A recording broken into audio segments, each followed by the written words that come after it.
Kani kedai ke Batisi TV, bat pidang pet ya ke kubur baman kasni, belawan rasa pi da ke rupa, ringkat bat ke Orange Nissan, lom sokpo near Fire Brigade Shillong.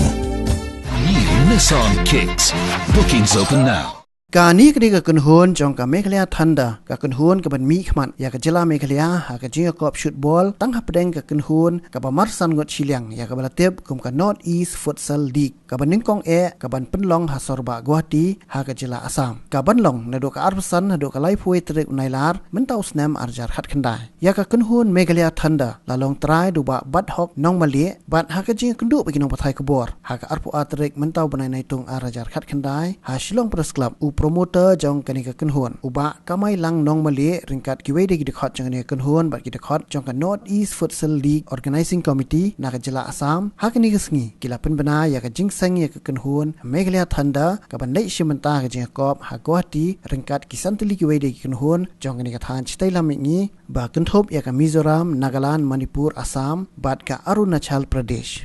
ก็กันหุ่นกับจอบเอกนามละดูหากนี่ก็เจอกอบกันยอโคสนามหรือกันดักพิซากับบกอดสันลักตังกากับบกบอนบาอาร์ปันกันยออาร์ลักชิเตงหากนี่ก็เจอกอบหาบารอกิกันหุ่นอันดอนรูกินน้อยเล็กกายดักกินไทยหากบหากเวกันหุ่นอันมีขมันดาสันงุดกินน้อยเล็กกายเชนรังบัดไลงุดกินน้อยเล็กกายกินไทยนลอร์กันนี้หาบารอกิกันหุ่นอันดอนรูอาร์งุดกินน้อยเล็กกายนักเวปัดกิรีเวเชนรังบัดกเวกินไทยบัดหากกันหุ่นจงกันจิลาเมฆเลียกินนี้กิอาร์งุดกินน้อยเล็กกายนาบารีกินได้นักรีสเปน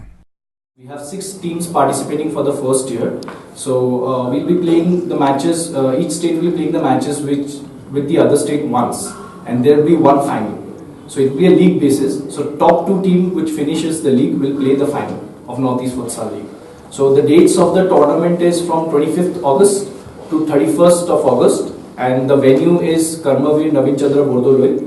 Indoor Stadium in Guwahati.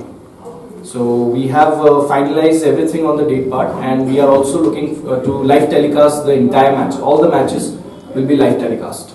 We are actually in talks with a lot of channels, and especially we are looking for channels who has the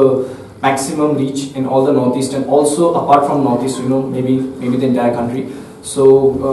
the offers are on the table, so we'll just have to decide on the coming weeks. Do we have one team from one state or? Yeah, so for the first season we have 6 teams. So every state would have one franchisee. So for the first year 6 teams, so we won't have Sikkim and Tripura. Apart from Sikkim and Tripura, all northeastern states will take part